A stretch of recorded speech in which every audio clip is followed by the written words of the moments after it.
와, 치킨이 다 식어서 갖고 양도 적네요. 아유, 불편을 드려 너무나 죄송합니다. 가게에 전화를 주시면 음식을 더 정성껏 만들어 다시 보내거나 음식값을 돌려드리겠습니다. 여기 식당에서 절대 시키지 마세요. 최악이야. 아유, 입이 10개라도 할 말이 없습니다. 행복한 주말에 이런 리뷰를 쓰시게 해 정말 죄송합니다. 고객님, 더욱 최선을 다하겠습니다. 안녕하세요. 배달 파트너 채널입니다. 앞으로도 더욱 알찬 내용과 정보로 구성할 테니 좋아요와 구독 부탁드립니다.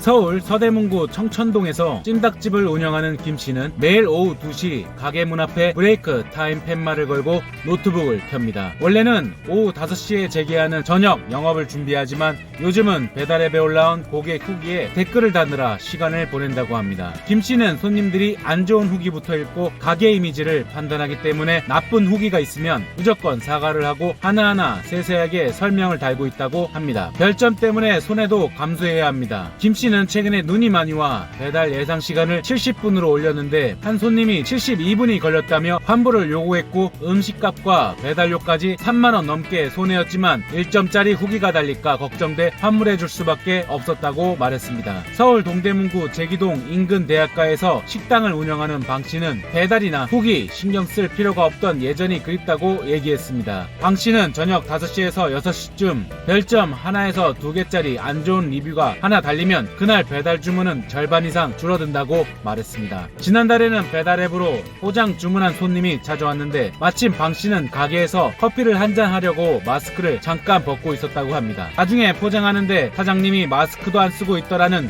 2점짜리 후기가 달렸고 방씨는 그날 주문이 딱 끊겨 결국 오후 9시 30분 마감인데 7시에 일찍 닫았다고 말했습니다. 코로나 여파로 배달만이 살 길이 된 자영업자들이 앱 후기 별점 노이로제에 시달리고 있다고 합니다. 지난달 28일 금융위원회가 소비자 평판 등 빅데이터를 기반으로 소상공인에게 대출을 해주겠다는 플랫폼 금융 활성화 계획까지 내놓으면서 자영업자들의 불안감은 더 커졌다고 합니다. 가뜩이나 배달의 별점 때문에 노이로제에 걸릴 판인데 이젠 대출까지 별점에 좌지우지될 판이라는 것입니다. 자영업자들은 요리와 서비스라는 본업보다 높은 별점과 좋은 후기에 생존을 걸고 매달려야 하는 상황이라고 하소연했습니다. 서울 마포구 홍익대 인근 덮밥집의 강모 매니저와 직원 2명은 틈날 때마다 배달앱에 접속해 고객 후기를 확인하는 게 주요 업무입니다. 강씨는 답글 점담, 알바생이 하루 1시간을 꼬박 들여 답글을 달고 나와 다른 알바생은 그 답글과 고객 후기를 수시로 확인한다고 합니다. 작년 10월부터 4개월간 고객들이 남긴 후기 1390개에 이 가게도 1390개의 답글을 달았습니다.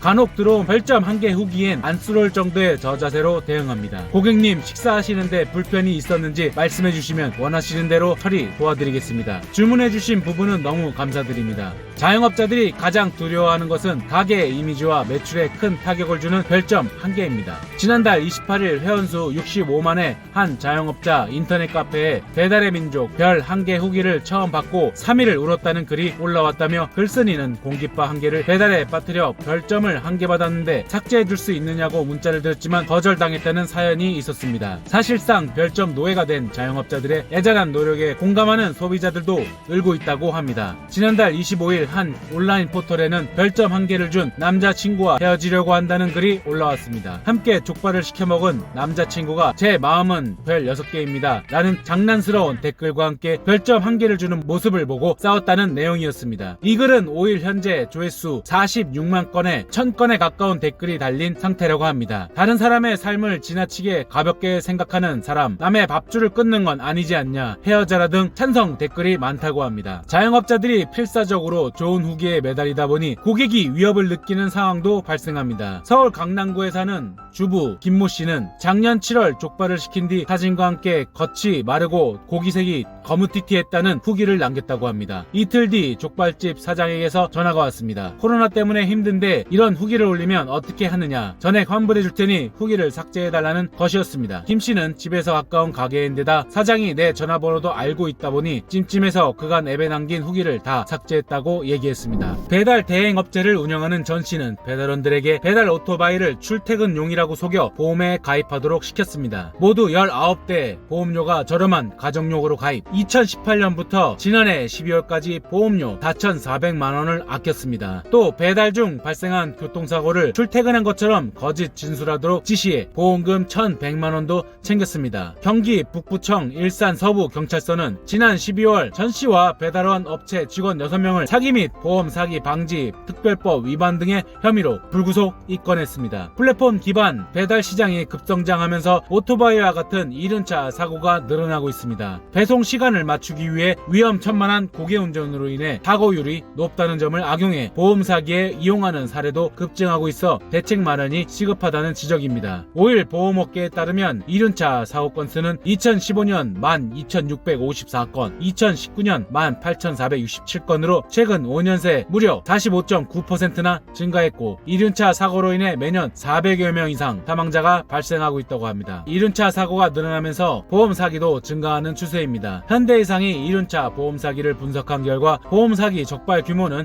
2019년 836억 원으로 전년도 793억 원 대비 5.4% 늘었습니다. 가장 많이 발생한 사기 유형은 음주 무면허 운전이 26.6% 1위이고, 운전자 바꿔치기 19.1%, 사고 내용 조작이 15.6% 순으로 집계됐습니다. 최근 들어 사고 발생 후 보험 가입하거나 피해자를 추가하는 방법으로 보험금을 타내는 유형도 증가하고 있다고 합니다. 이는 플랫폼 기반 이륜차 보험 사기는 플랫폼 종사자 간 정보 교환이 원활하고 경비업체 종사자와 공모하거나 배달원이 대부분 10대에서 20대인데 사회 관계망 서비스 활용 능력이 매우 높아 SNS를 기반으로 공모자를 모집하는 등 특징적인 사기 수법이 나타난다는 설명입니다. 또 지급 보험금 규모가 작지만 이륜차 사기 수법을 자동차 사기에 적용하는 연계 확산형 사기로 이어지고 있어 이를 예방하기 위해서는 보험 사기 적발 규칙 개발 시 SNS 특성을 반영한 데이터 구축이 필요하다는 지적입니다. 김태호 현대해상 교통기후 환경연구소 연구위원은 이륜차 보험 사기를 예방하기 위해 인적 물차 청구 특성과 사기 확산 형태 등을 반영한 사기 혐의자 적발 규칙 개발이 시급하다며 보험 사기 혐의자에 대한 통합 관리 체계를 마련할 필요가 있다고 제안하기도 했습니다. 지금까지 배달 파트너 채널이었습니다. 감사합니다.